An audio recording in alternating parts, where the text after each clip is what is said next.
For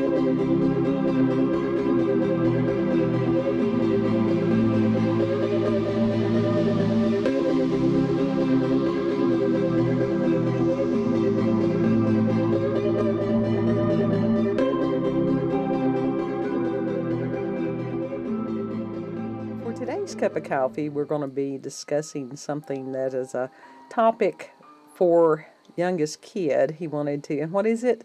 Liminal spaces. Liminal. Can you spell that? Liminal. Liminal spaces, and this was something that I wasn't exactly sure what this was, and he says that basically pictures that evoke like a recessive memory. Is that what it is? Basically, it's like these are oddly familiar places, but it's like this also goes into a lot of subgenres as far as weird core or even trauma core. Like some of these photos, even though there's no people, they seem oddly familiar because as far as my generation, this is a bad example, but some of these, like this, is just oddly familiar, and when you are so young, you can't, until a certain point, your brain doesn't access certain memories or whatever. Right. So it is recessive memories. It is recessive memories. It's memories that you haven't thought about for so long. And these photos sort of trigger those childhood memories. And with trauma core, it's like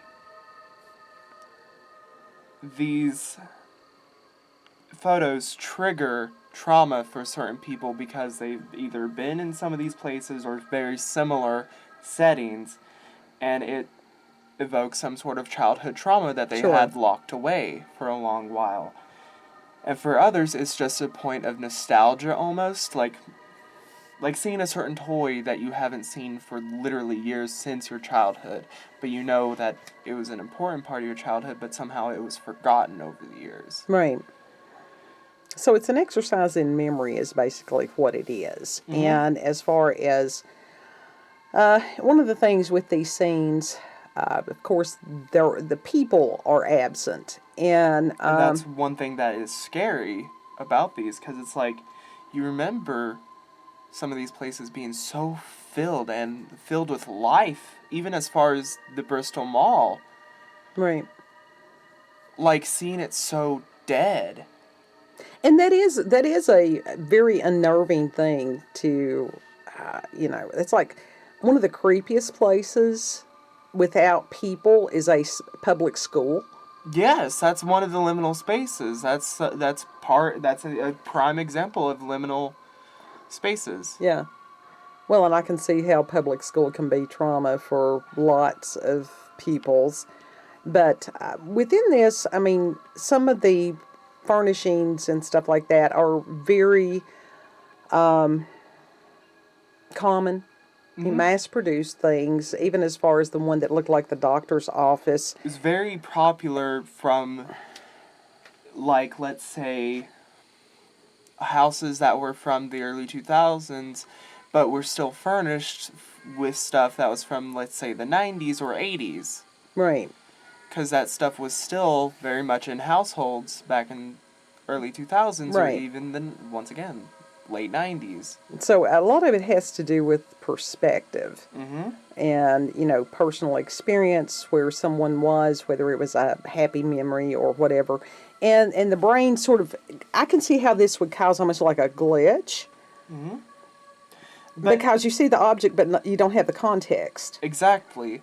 That's like with some of the backgrounds for the Lego sets. There is no prime focus because the main focus is missing. Right. When you just take the background away from the playset that's presented on the box. Now, the long hallways and stuff like that, I think that can be eerie for a lot of people. I don't know. There is just, it's almost this feeling of seclusion. It's very much so. isolation. And that goes in autophobia or whatever, the fear of isolation or being alone. Right. Because humans are, we are communal animals. And that is one of the things that has caused a lot of harm over the past year or so, is that feeling of isolation. And for people, that has had some really tragic consequences for a lot of people, especially young people, when that socialization element has been taken away. In early, I don't remember if that was, I don't think that was a mental institution. There's been some horrible, horrible things that have been done to human beings in mental institutions, but penitentiaries. And that one of the things that they did at one point was to put them in isolation, no sounds. I mean, it was total sensory deprivation. The officers even had some kind of like socks or something over their shoes so that the sound of their footsteps was muffled. Yeah. And that caused some really severe mental health issues. So Trying to like angle it. now I got this. I got this. You're making you're making it worse. So this is interesting. And with trauma memory, there's different sights, sounds, smells. Smells are prime. Oh, yeah. Smells and sounds are prime triggers of trauma. And so, Even if it's not trauma, if you smelled something years ago and you loved it was a distinct smell, and then all of a sudden, even recently, we had that in Walmart. For me, it was like, I smelled that years ago. Where the fuck have I smelled that before? well, we were looking at scented candles and candle wax melts and different things like that, and all of a sudden it was this waft, and it was this wonderful herbal smell, and that was a happy smell for us. So we never did find out. We don't know if somebody was wearing some kind of an essential oil or something like that, which a lot of the essential oils, outside of patchouli smells like potting soil. It truly does.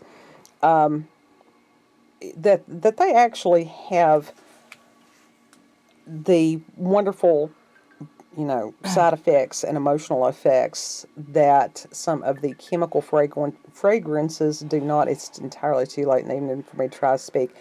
But that is the basis of aromatherapy, is that different smells can trigger different emotions. And that's the thing with these liminal spaces or whatever. They trigger memories, faint memories for us. But let's say if we got some pictures from y'all's generation, Right. it would trigger memories for y'all too. Sure. It would be the same thing. Right. Well, what I think is interesting is that your all's age group, kid is 22, that wistful for a time that they really didn't experience. And I think that goes into, the mythology of what the 80s were like or the 70s were like. The 60s, that was a huge propaganda thing because not everybody was a hippie or whatever else. That was primarily in urban areas here. In this area, it was still pretty much the same thing, except that people could grow their hair, and most people, at that point, why? Who cares how long or short Nobody somebody's cares. hair is? Nobody cares. And to think that used to be a thing, that's just weird. And this is a lot of. Some of it is wanting to go back to a time that we didn't get to see. Right, that was simpler. We didn't get to truly experience. That was a lot simpler than what. In a lot of ways, it's almost escapism. Sure, I can see how it would be escapism. But it's more realistic because we could actually go back to some of these places. Some of us can. Right. But even as far as us some households, the way that they're designed or whatever, they get changed over the years, like us painting the hallways or the living room gets changed up. Right. Even my room. It's like some of us just want to go back to that time. Right. When there was nothing to worry about. Right. Well, there's never been a time that there's not been something to worry about. So, again, that's part of the mythology. If we were here, then we wouldn't have the problems. It was just It's different like, that problems. one really triggered something because I remember it was, I don't remember if it was on the way to school or if it was some back roads that we went to, but it was at night. And it was a house that looked like that, and Sure. It was someone from my school. It was one of the adults or whatever, and their house was lit up like that one. Right. Well, that was like- sort of a typical older farmhouse design. So those houses were great. What's interesting for me, it reminds me of the movie The Langoliers, and that was based on a Stephen King story. And the Langoliers, they were between time. They were like, I can't remember if it was a day early or a day late or whatever it was, but that was the absence of people. And then the Langoliers themselves were these creatures that they came and they ate yesterday. And some of these are also very, like, one reason that these are so familiar is because these are either places that people have dreamed of. Right. Well, mostly some of these places are what I sort of seen in my dreams, some of my dreams, and what some have actually experienced in reality. Right. Well, and that's what... Except no people. With the constant onslaught of information through computers, our brains are not designed to process that much that quickly. No. And so some of this stuff could be a random whatever scene in a video and that you don't even remember that's where it came from. And it's like, our perception, our senses, it's a matter of trying to make sense of the world around us. And so right now, it is very hard to distinguish between realities at times. That's what concerns me about VR. Mm-hmm. The virtual reality headsets and stuff, and it's amazing technology, but I could see how somebody could get lost in there very easily, especially if somebody has escapist tendencies anyhow. And if somebody has a mental health issue that they're not aware of, that could lead to some severe breakdown. Mm-hmm.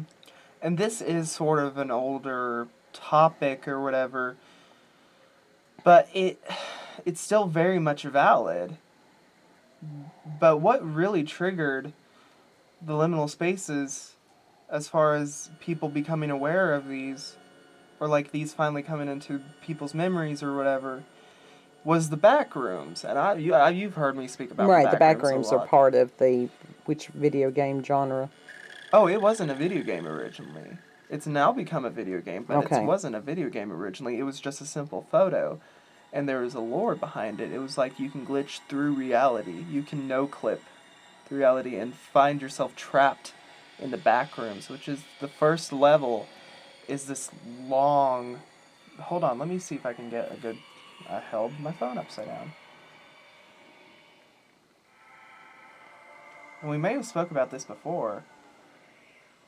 Oh, this is an interesting topic as far as the supernatural and paranormal. It's like there are genres within genres, which is always a cool thing. I'm trying. For me, the back rooms were very much either purgatory or hell, depending. It's very much like that.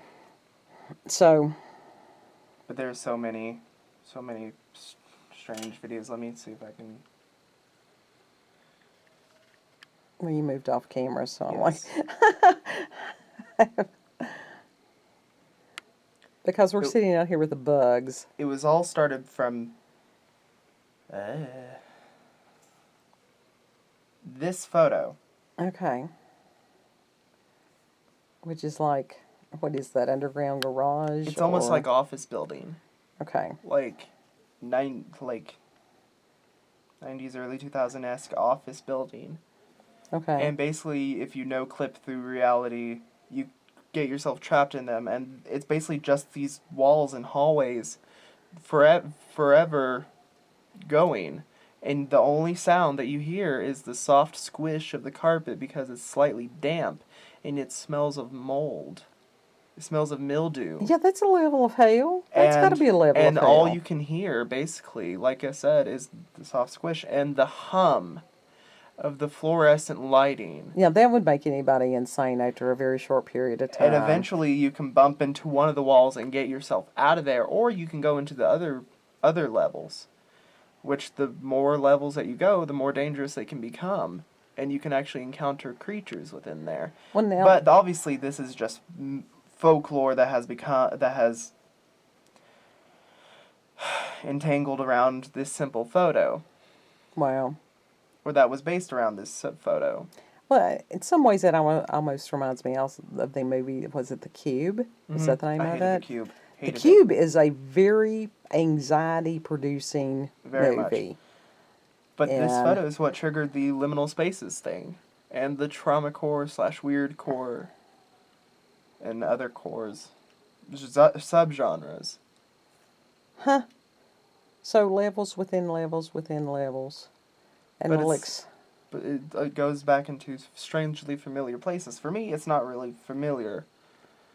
But like that one with the weird foam furniture that looked like nature or whatever. Right. That one was like, I remember playing on stuff like that. That looks like pediatrician office is what that looks like. It could have been, but I remember playing on some of that stuff. Or it could have been somewhere else. Yeah. Maybe even daycare memories or whatever. But I don't remember shit from the daycare. Because I was a baby. You were a baby. Anyhow, so that's something new. Liminal spaces. New for you. It's new for me, yes. It's a new level of paranormal. Digital paranormal. Digital based in reality. That's interesting. So this is a topic that we will explore again. If you've got supernatural, paranormal experiences, see, that looks like liminal motel room. Spaces. It looks like motel / if you've got alternate realities with or without substances, UFO sightings, alien abductions with or without probings. Yeah, any of that stuff, send me an email at cupofcoffeewithscream@gmail.com. And you all have a beautiful, blessed day.